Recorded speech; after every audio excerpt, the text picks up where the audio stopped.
할머니? 누구세요? 태준아, 할머니야, 시골 할머니. 아, 잘 모르겠는데요. 엄마한테 물어볼게요. 그 순간 제 머리가 멍해졌어요. 얼마나 안 보았으면 할머니를 기억도 못하다니. 25억이라는 놀라운 소식을 가장 먼저 들려주려고 찾아온 저를 큰아들 가족은 남처럼 대하다니. 이 순간에도 가난한 엄마는 투명인간이구나. 냉혹한 현실이 보였어요. 안녕하세요, 여러분. 69살 김현숙입니다. 방금 들으신 그 충격적인 대화. 이게 바로 제가 겪은 일이에요. 저에게 갑자기 25억이라는 큰 돈이 생겼어요. 재개발 보상금으로 말이죠. 그 순간 가장 먼저 든 생각이 뭐였는지 아세요? 아, 이제 자식들한테 뭔가 해줄 수 있겠구나. 라는 생각이었어요. 평생 가난해서 자식들한테 해준 게 없어서 늘 미안했거든요.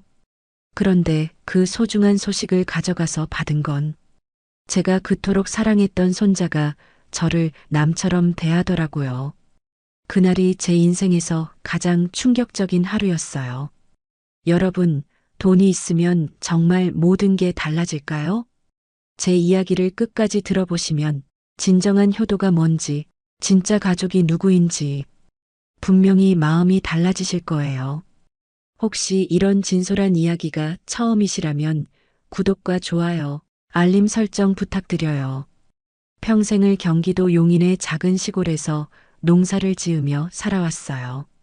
해가 뜨기 전에 일어나서 해가 질 때까지 밭에서 일하고 자식들 뒷바라지하느라 제 몸 하나 돌볼 시간도 없이 살았습니다. 10년 전 남편이 간암으로 세상을 떠나고 나서는 혼자서 고추밭을 일구며 하루하루를 버텨왔어요. 그런 제게 어느 날 갑자기 하늘에서 거금이 떨어진 거예요. 평범했던 가을 어느 날 아침이었어요. 새벽같이 일어나서 고추밭에 나가 고추를 땄습니다. 빨간 고추들이 가을 햇살에 반짝이는 모습이 유난히 예뻐 보이던 날이었어요. 해가 중천에 뜰 때까지 일하고 집으로 돌아오는 길에 우리 집 강아지 쫑이가 뭔가를 물고 꼬리를 살랑살랑 흔들며 제게 달려왔어요. 쫑아, 이게 뭐냐? 두꺼운 봉투였어요. 재개발 사업 시행자라고 발신인이 적혀 있더라고요. 처음 보는 이름이었어요. 무슨 광고지인가 싶어서 대충 찢어버릴까 했는데 왠지 모르게 마음에 걸려서 조심스럽게 열어봤어요. 봉투를 열어보는 순간 세상에 제 눈을 의심할 수밖에 없었어요. 토지보상 협의요청서, 그리고 그 밑에 적힌 숫자, 토지보상금 25억 원. 세상에 이게 뭔 일이람? 손이 바들바들 떨려서 서류를 똑바로 잡을 수도 없었어요. 안경을 벗었다 썼다 하며 몇 번이고 확인해 봤는데도 그 숫자는 변하지 않더라고요. 25억? 우리 동네 집 20채도 넘는 돈이에요. 제가 평생 농사 지어서 번 돈을 다 모아도 도저히 만질 수 없는 돈이었어요. 하루 종일 밭에서 일해봐야 겨우 몇만 원인데 25억이라니. 부모님께서 물려주신 그 땅이 아파트 재개발 구역에 포함된 거였어요. 그동안 아무도 거들떠보지 않던 그 땅이 갑자기 금덩어리가 된 거죠. 온 마을이 아파트 단지로 바뀐다고 하더라고요. 그날 밤 잠을 한숨도 못 잤어요. 꿈인가 싶어서 몇 번이고 서류를 들여다봤어요. 무엇보다 큰아들 형균이 얼굴이 제일 먼저 생각났어요. 어릴 때부터 공부를 잘했고 제가 가장 자랑스러워했던 자식이었거든요. 대학교는 제가 도움을 못 줘서 본인이 장학금에 아르바이트까지 해가며 나왔지만 지금은 서울대 나와서 좋은 회사 다니고 고급 아파트에서 살고 있어요. 그래도 아직 집 대출금이 많이 남아있어 힘들다고 이야기했었거든요. 형균이가 이 얘기를 들으면 얼마나 좋아할지. 그 생각만 해도 가슴이 벅찼어요. 사흘 뒤 서울에 가는 날이었어요. 큰아들을 만나러 가는데 마땅한 옷이 없어 한참을 고민하다가 예전에 남편이 큰맘 먹고 사줬던 옷을 꺼내 입었습니다. 거울 속 제 모습은 여전히 시골 할머니 같았지만 단정하게 정돈된 옷매무새 덕분에 마음이 한결 차분해졌습니다. 서울로 향하는 기차 안에서도 계속 가슴이 설레었어요. 창밖으로 스쳐 지나가는 풍경을 보면서도 큰 아들 형균이 얼굴만 떠올랐어요. 손자 태준이도 할머니가 온다고 하면 얼마나 좋아할까. 그런 상상을 하니 절로 웃음이 나왔습니다. 가방 속에는 그 중요한 서류들이 고이 접혀져 있었어요. 가끔씩 만져보면서 이게 정말 현실이구나 싶었어요. 서울역에 도착해서 지하철을 타고 형균이가 사는 동네로 향했어요. 지하철 안에서도 계속 시계를 봤어요. 토요일이어서 점심시간쯤이면 집에 있을 거라고 생각했거든요. 고급 아파트 단지에 들어서니 정말 웅장했어요. 높은 건물들이 하늘을 찌를 듯 솟아있고 넓은 정원에는 예쁜 꽃들이 가지런히 심어져 있었어요. 우리 형균이가 이런 곳에서 사는구나. 싶어서 마음이 뿌듯했어요. 엘리베이터를 타고 올라가면서도 가슴이 두근거렸어요. 23층. 정말 높은 곳에서 사는구나 싶었어요. 엘리베이터 문이 열리고 복도를 걸어가는데 발걸음이 저절로 빨라졌어요.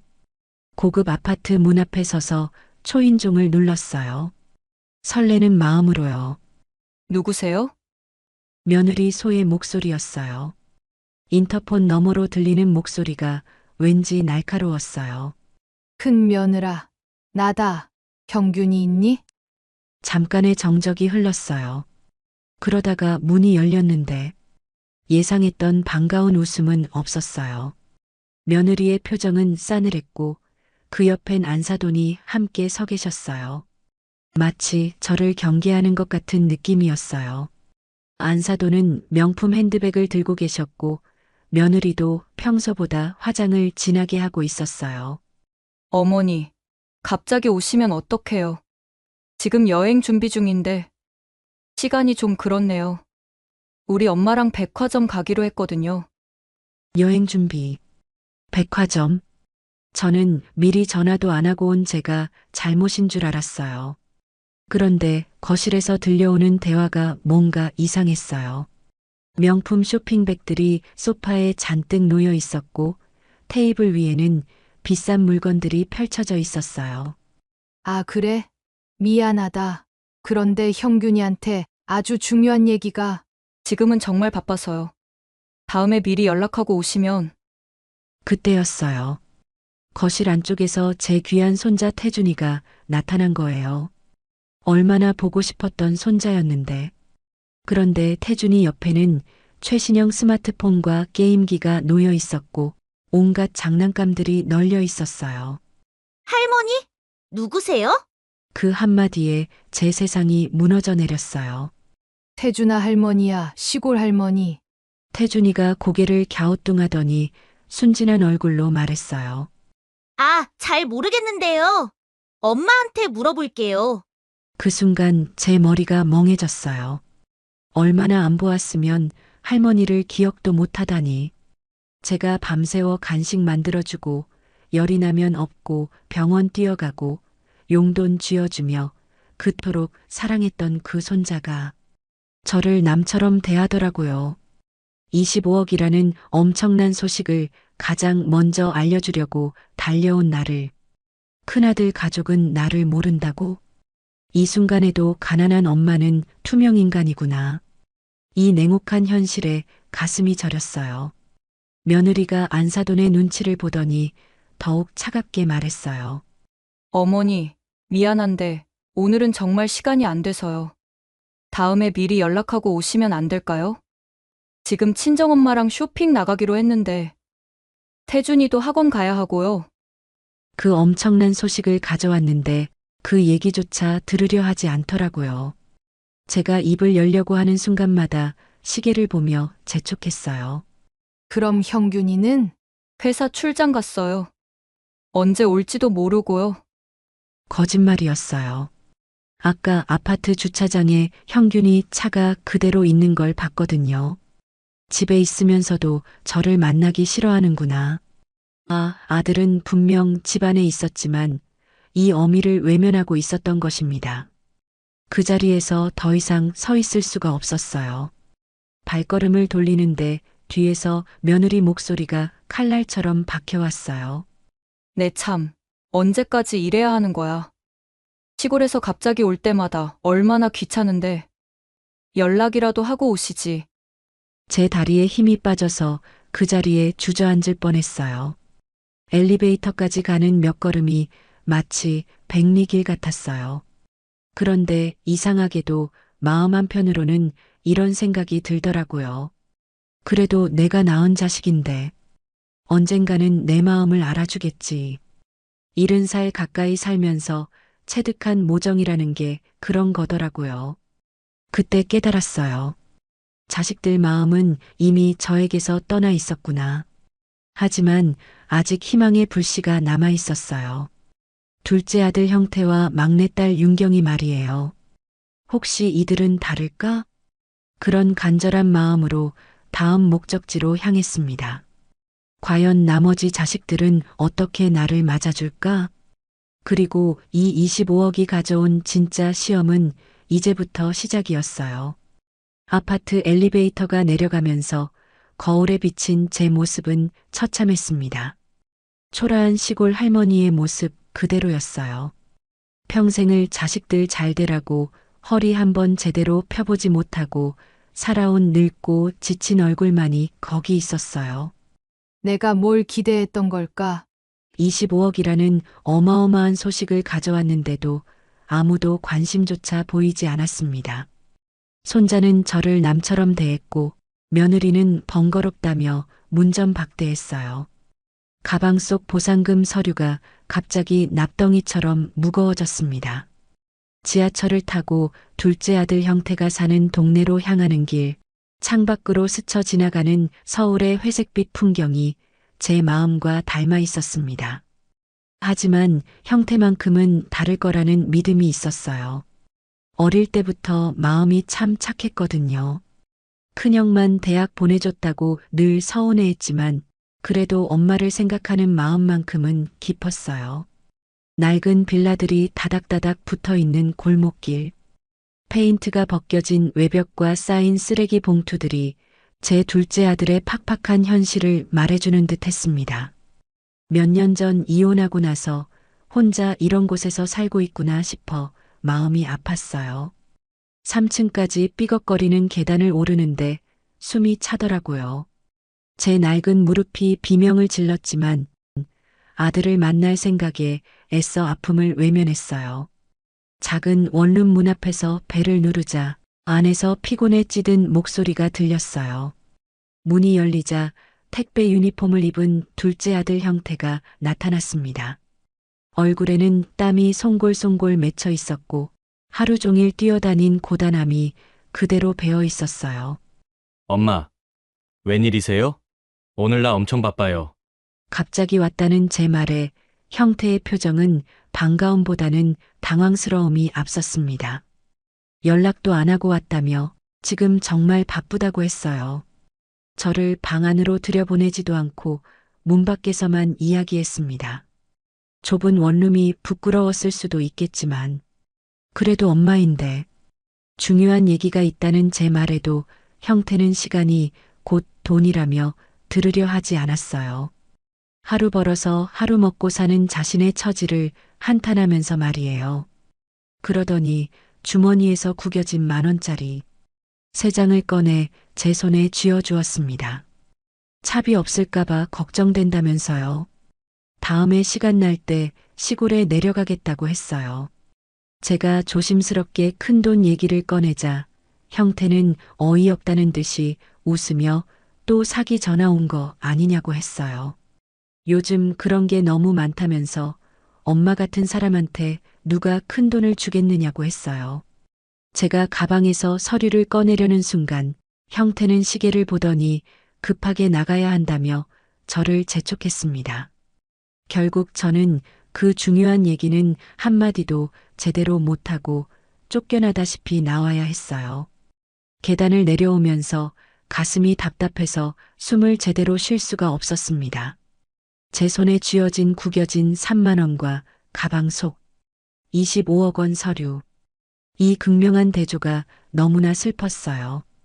큰아들 가족은 저를 귀찮아했고 생활고에 시달리는 둘째 아들은 제 말을 사기라며 믿지 않았습니다.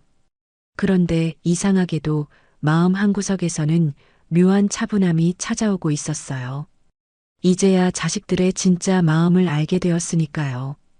지하철역으로 걸어가면서 문득 막내딸 윤경이가 떠올랐습니다. 그 아이만큼은 혹시 다를까? 서울 신월동 근처 낡은 빌라들 사이에 자리 잡은 윤경이의 보금자리. 페인트가 벗겨진 외벽과 삐걱거리는 철문이지만 그곳에서 윤경이는 남편의 병간호를 하며 어린 아들까지 키우고 있었어요. 과연 어떤 반응을 보일지 모르겠더라고요. 이미 2번이나 차가운 현실에 부딪혔으니까요. 하지만 혹시나 하는 마음으로 초인종을 눌렀어요. 제 손이 가늘게 떨리고 있었습니다. 누구세요? 윤경이의 목소리가 들렸을 때 잠깐의 정적이 흘렀어요. 그러다가 어머니, 문이 벌컥 열리더니 윤경이가 환한 미소로 저를 맞아주었습니다. 오늘 하루 종일 정말 처음으로 진심 어린 환영이었어요. 거짓이 없는 마음 깊은 곳에서 우러나오는 반가움이었습니다. 연락도 안 하고 왔다고 미안해하는 저에게 윤경이는 어머니가 언제든 오시는 건 당연한 일이라고 했어요. 그 따뜻한 말 한마디에 제 눈에서 눈물이 핑 돌았습니다. 가슴속에 응어리져 있던 하루 종일의 서름이 한꺼번에 터져 나오는 듯 했어요. 좁은 거실이었지만 손때 묻은 물건들 하나하나가 정갈하게 정리되어 있었습니다. 마치 주인의 마음처럼 깔끔하고 따뜻했어요. 윤경이는 바로 부엌으로 가서 따뜻한 차를 끓여왔어요. 차향만큼이나 마음을 녹이는 향기였습니다. 밥은 드셨냐며 뭐라도 해드리겠다고 하며 윤경이가 부엌에서 뭔가를 가져왔어요. 작은 도시락통에 예쁘게 담긴 집밥이었습니다. 정갈하게 담긴 나물과 반찬들이 한눈에 봐도 정성이 가득했어요. 어머니, 이거 드세요. 제가 직접 만든 건데. 남편 도시락 싸면서 하나 더 만들어 봤어요. 한 입 먹어보니 정말 맛있었습니다. 간도 적당하고 영양도 골고루 들어 있었어요. 정말 엄마가 해주는 집밥 맛이었습니다. 새벽부터 나온 탓에 배가 고팠는지 허겁지겁 먹고 있는 저를 보더니 윤경이가 엄마, 점심 식사는 하셨어요? 어디 아픈 건 아니고요? 라며 제 얼굴을 자세히 들여다보는 모습에서 저는 오랫동안 잊고 있던 자식의 진짜 사랑을 느꼈습니다. 그제야 저는 오늘 있었던 모든 일들을 털어놓기 시작했어요. 먼저 오빠들을 만나고 왔다는 말로 시작해서 가방에서 그 운명의 서류를 꺼내 윤경이 앞에 조심스럽게 놓았습니다. 엄마, 이게 뭐예요? 윤경이의 눈이 동그래졌어요. 믿을 수 없다는 표정으로 서류를 자세히 들여다보더니 이게 정말 진짜냐고 물었습니다. 그리고 저는 오늘의 모든 아픔을 차근차근 윤경이에게 털어놓았어요. 손자가 저를 몰라본다고 한 충격, 며느리가 귀찮다며 문전박대한 서글픔, 둘째 아들이 사기라고 비웃으며 쫓아낸 서운함까지. 윤경이는 제 이야기를 끝까지 들으며 눈물을 글썽였습니다. 오빠들이 정말 그랬느냐고 믿기 힘들어하면서도 깊은 한숨을 쉬었어요. 그런데 윤경이의 입에서 뜻밖의 말이 나왔습니다. 어머니, 사실 저도 오빠들 때문에 속상한 일이 있었어요. 그 순간 저는 직감했어요. 윤경이가 지금까지 혼자 감춰온 어떤 아픈 이야기가 있다는 것을. 윤경이의 목소리에는 오랫동안 혼자 삼켜온 서운함이 배어 있었습니다. 지난달에 남편 암 치료가 잘 안 되어서 의사 선생님이 표적 항암 치료를 받아야 한다고 하시더라고요.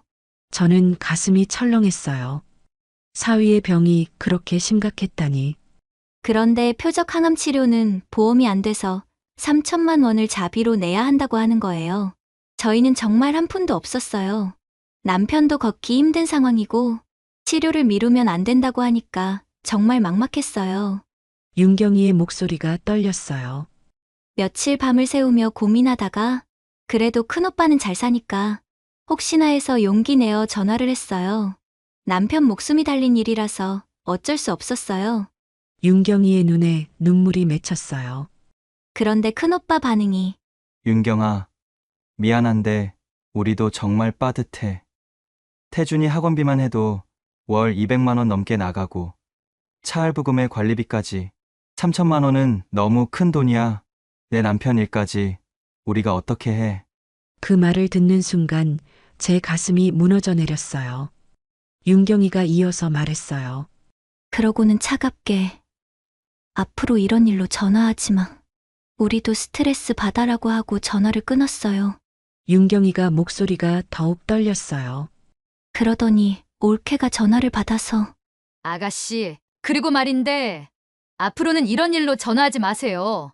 아가씨 남편 일은 아가씨가 알아서 해야지. 라고 하고는 바로 끊어버렸어요. 그 뒤로는 안부 전화조차 받지 않더라고요. 그래서 어쩔 수 없이 저축은행에서 높은 이자로 대출을 받아 병원비를 냈어요. 윤경이의 말에 제 가슴이 철렁했어요. 뭐, 내가 대출을 받았다고? 그렇지 않아도 남편 치료비로 힘든 윤경이가 오빠에게 거절당하고 혼자서 빚까지 졌다니. 어머니 걱정시켜 드리기 싫어서요. 그때는 정말 급했거든요. 남편이 치료를 못 받으면 말끝을 흐리는 윤경이의 모습에 제 가슴이 찢어지는 것 같았어요. 아픈 남편을 위해 혼자서 모든 걸 감당하려 했던 이 아이가 얼마나 힘들었을까. 지금도 남편 치료는 계속해야 해요. 병원에서는 계속 돈을 요구하고 대출 이자는 매달 나가고 그래도 괜찮아요. 가족이니까요. 그 말에 제 눈에서 눈물이 주르륵 흘러내렸어요. 사위가 그 정도로 아픈지는 몰랐어요. 속 깊은 딸이 자세한 이야기를 하지 않아서 그저 병원에 조금 다니는 줄 알았는데 이제 진짜 가족이 누구인지 그때 확실히 알 것 같았어요. 잘 사는 오빠는 동생의 절박함을 외면했지만 윤경이는 혼자서 모든 걸 견뎌내고 있었어요. 윤경아, 제가 윤경이의 손을 꼭 잡았어요. 엄마가 이 큰 돈을 어떻게 써야 할지 모르겠더라. 처음에는 자식들 나눠주려고 생각했는데 윤경이가 제 손을 더 꽉 잡으며 단호하게 말했어요. 어머니, 절대 안 돼요. 왜? 어머니가 우리 키우신다고 평생 고생하셨는데 왜 또 다른 사람들 주려고 하세요? 이제는 어머니가 편하게 사셔야 해요.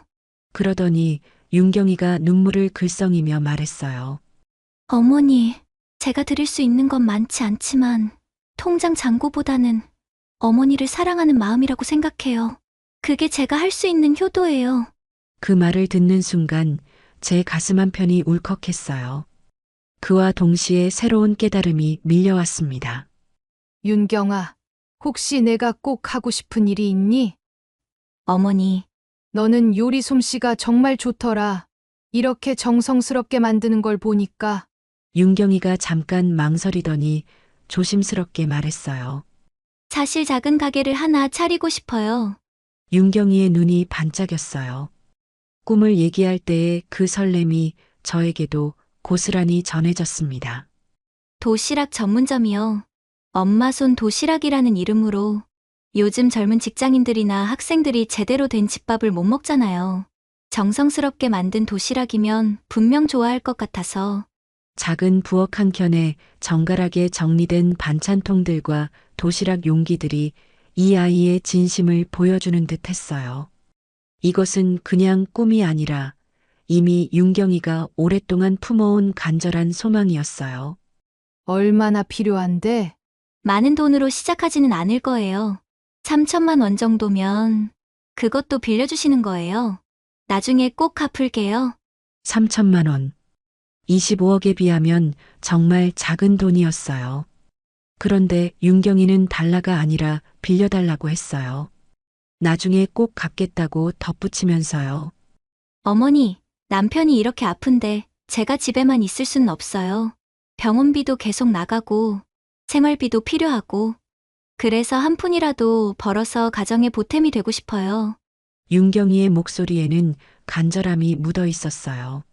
병원 갔다 와서 시간 날 때마다 도시락 만드는 연습을 해봤어요. 남편도 내가 만든 도시락이 제일 맛있다고 하면서 응원해줘요. 비록 몸은 아프지만 제 꿈을 지지해주는 남편을 보면서 더 열심히 하고 싶었어요. 그 말을 듣는 순간 제 마음이 찡했어요. 남편이 아픈 상황에서도 포기하지 않고 오히려 가족을 위해 더 열심히 살려는 이 아이가 얼마나 기특하고 자랑스러운지 모르겠어요.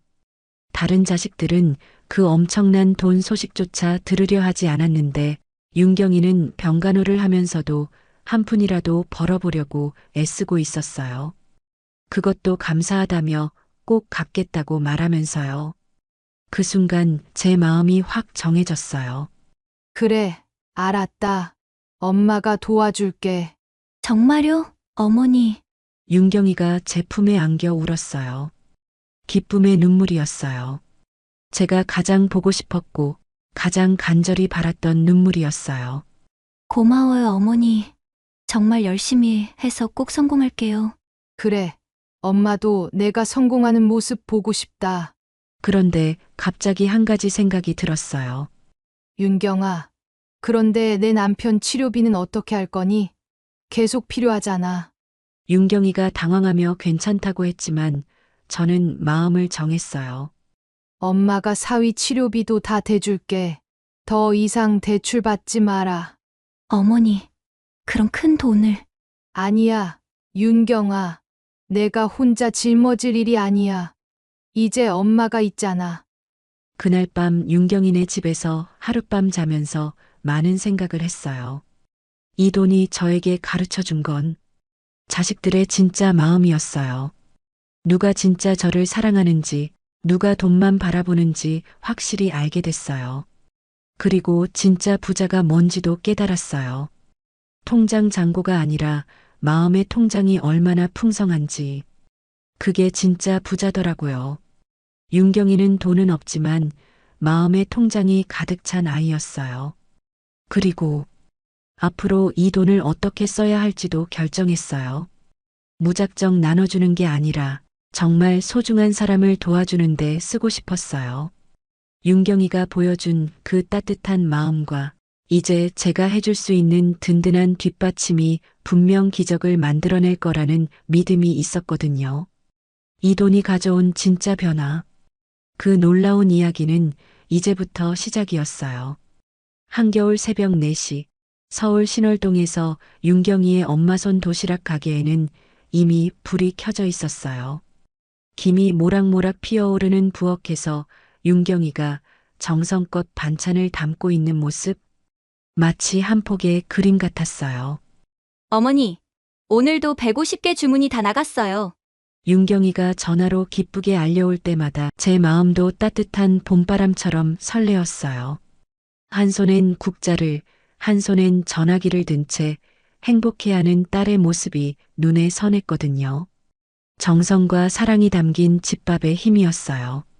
직장인들 사이에서는 진짜 엄마 손맛이라며 입소문이 강물처럼 퍼져나갔고 예약 주문까지 밀물처럼 밀려들기 시작했어요. 무엇보다 기뻤던 건 사위의 치료 소식이었어요. 걷지도 못하던 사위가 이제는 윤경이 곁에서 도시락통을 정갈하게 포장하며 아내를 도왔어요. 병마와의 싸움에서 승리한 부부의 모습에서 저는 희망이라는 이름의 꽃이 피어나는 걸 봤어요. 그런데 어느 겨울 저녁 창밖으로 눈발이 흩날리던 날이었어요. 생각지도 못한 전화 벨소리가 고요한 시골집을 깨웠습니다. 어머니, 안녕하세요. 큰 아들 형균이의 목소리였는데 평소에 무관심한 통과는 완전히 달랐어요. 마치 깊은 우물 속에서 올라오는 것처럼 무거운 감정이 배어 있었어요.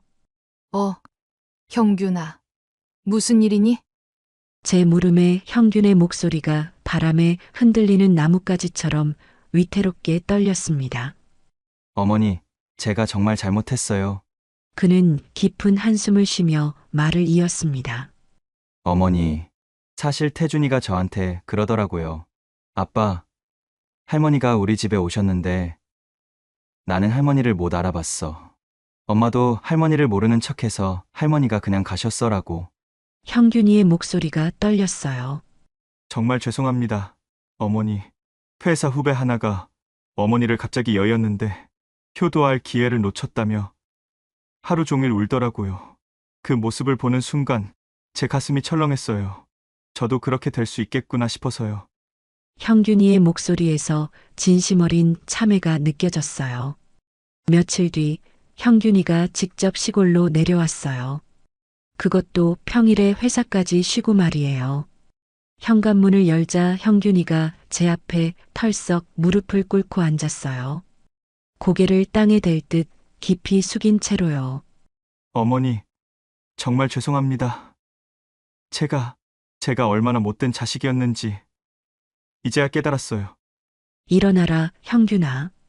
어머니께서 그날 얼마나 기쁜 마음으로 저희를 찾아오셨을까요? 그런데 저는 정말 큰 죄를 지었어요.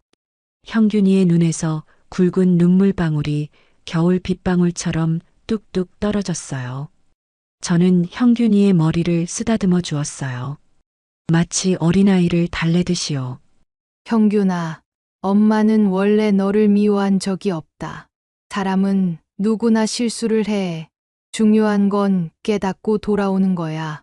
그날부터 형균이가 완전히 달라졌어요. 매주 주말마다 시골로 내려오는 모습이 마치 고향으로 돌아오는 철새 같았어요. 손자 태준이도 데려와서 할머니와 시간을 보내게 했고요. 할머니, 사랑해요. 할머니 간식이 세상에서 제일 맛있어요. 태준이가 제게 안기며 말할 때 그때의 서운함은 봄눈 녹듯 사라져 버렸어요. 아이의 순수한 웃음소리가 겨우내 얼어있던 제 마음의 강물을 흐르게 했어요. 며느리 소희는 솔직히 아직까지 완전히 마음을 연 건 아니에요. 하지만 예전처럼 노골적으로 피하지는 않더라고요. 마치 겨울 끝자락에서 조심스럽게 고개를 내미는 새싹처럼요. 어머니, 그날은 정말 죄송했어요. 짧은 사과였지만 진심이 느껴졌어요. 더 놀라운 건 형제들 사이에 우애의 꽃이 피어난 거였어요. 형균이가 먼저 동생 형태를 찾아가서 진심 어린 사과를 했대요. 형태야, 형이 미안하다. 그동안 너를 너무 무시하고 살았구나. 그리고 형태를 자기 집으로 초대했어요. 형태가 형님 집에 가본 건 결혼 후 처음이었대요. 마치 오랫동안 닫혀있던 문이 드디어 열린 것 같았어요.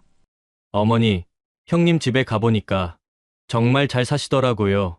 그런데 형님이 그러시는 거예요. 내가 잘 산다고 거만했구나. 앞으로는 진짜 형다운 형이 되겠다고. 며느리 소희도 예전처럼 노골적으로 무시하지는 않았다고 해요.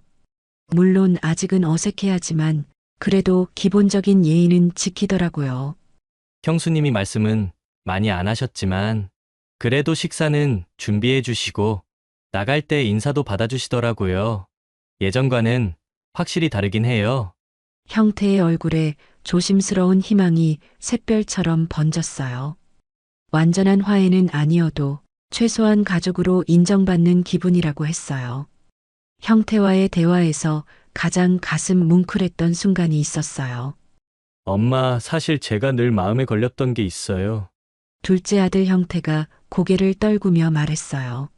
형은 대학까지 보내주셨는데 저는 고등학교만 나와서 그래서 변변한 직업도 없이 이렇게밖에 못 사는 건 아닌가 싶어서 항상 서운했어요.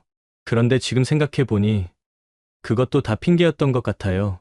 정말 마음만 먹었다면 뭔가 할 수 있었을 텐데. 저는 형태의 손을 강물 같은 따뜻함으로 감쌌어요. 형태야, 엄마가 내게 미안했다. 형만 대학 보내고 집안 형편이 어려워서 그랬지만 그래도 너한테는 다른 길을 만들어줬어야 했는데 형태야, 이제라도 늦지 않았어. 내가 정말 하고 싶은 일이 있다면 엄마가 도와줄게. 기술이든 자격증이든 내 딸 앞에서 당당한 아빠가 될 수 있게 말이야. 형태의 눈에 희망의 빛이 반짝였어요. 엄마, 사실 저 용접 기술 배우고 싶었어요. 택배보다는 안정적이고 딸한테도 자랑스러운 아빠가 될 수 있을 것 같아서요. 그로부터 얼마 뒤 마치 기적 같은 일이 일어났어요. 삼형제가 함께 시골집으로 내려온 거예요. 셋이 함께 온 건 정말 오랜만이었어요. 마치 어린 시절로 돌아간 것 같았어요. 어머니, 저희가 의논해서 온 게 있어요. 형균이가 대표로 말을 꺼냈는데 목소리에 어른스러운 무게감이 실려 있었어요. 어머니가 저희에게 너무 많이 해주셨어요. 윤경이 가게 자금에 형태 기술학원비까지. 이제는 저희가 어머니를 모셔야 할 때라고 생각해요. 윤경이가 새벽 이슬처럼 맑은 목소리로 말했어요. 어머니, 이제 저희 삼형제 모두 자리를 잡고 있으니 더 이상 어머니께 손 벌리지 않을게요. 오히려 저희가 어머니를 챙겨드려야죠. 형태도 단단한 다짐을 담아 말했어요. 엄마, 제가 용접 기술 배워서 안정적인 일자리 구하면 딸도 당당하게 만날 수 있고 이제 엄마한테 효도할 차례예요. 저는 새 자식을 바라보며 마음속 깊은 곳에서 벅찬 감동이 밀려왔어요. 이제야 진짜 제 자식들이 어른이 되었구나 싶었어요. 고맙다, 얘들아. 하지만 엄마는 이제 더 이상 너희한테 주지도 받지도 않을 거야. 자식 많은 부모는 바람 잘 날 없다더니 뭘 해주어도 늘 더 바라기 마련이었지. 하지만 이제는 이 엄마의 자리를 분명히 해야겠다는 생각이 드는구나. 저는 자식들을 한 명씩 바라보며 말했어요. 너희들이 이제 각자 자립해서 살아가는 모습을 지켜보는 게 엄마의 마지막 기쁨이야. 그리고 이 돈은 윤경이 가게 자금이랑 형태 기술학원비, 사위 치료비 빼고도 아직 20억이 넘게 남아있어. 새 자식이 놀란 표정으로 저를 바라봤어요. 얘들아, 이제 이 돈은 엄마만을 위해서 쓸 거야. 엄마가 편안하게 살다가 세상을 뜰 때까지 말이야. 너희들한테는 한 푼도 물려주지 않을 거란다. 자식들의 눈이 놀라움으로 휘둥그레졌지만 저는 아랑곳하지 않고 단호하게 말을 이었지요. 형균아, 진짜 가장이 뭔지 이제 알았지? 엄마는 이제 뒤에서 너희들의 사는 모습을 지켜만 볼 거야. 너희들이 저마다의 길에서 씩씩하게 살아가는 모습을. 그리고 엄마한테 잘해주는 건 돈 때문이 아니라 진짜 효도하는 마음에서 나오는 거길 바란다. 세 자식 모두 눈물을 글썽이며 고개를 끄덕였어요. 이제야 진짜 어른이 된 것 같았어요. 요즘 우리 집은 마치 축제가 열리는 것처럼 시끌벅적해요. 주말이면 자식들이 봄바람처럼 모여들거든요. 형균이는 손주 태준이와 함께 오고 형태도 밝은 표정으로 와서 농사일을 도와주고 윤경이 가족은 정성껏 만든 도시락을 들고 와서 다 같이 나눠 먹고 지금 돌이켜보니 25억이라는 돈이 제게 준 진짜 선물이 뭐였는지 알 것 같아요. 돈 자체가 아니었어요. 자식들의 진짜 마음을 거울처럼 비춰준 것, 그리고 가족의 소중함을 다시 한번 느끼게 해준 것. 그게 진짜 선물이었어요.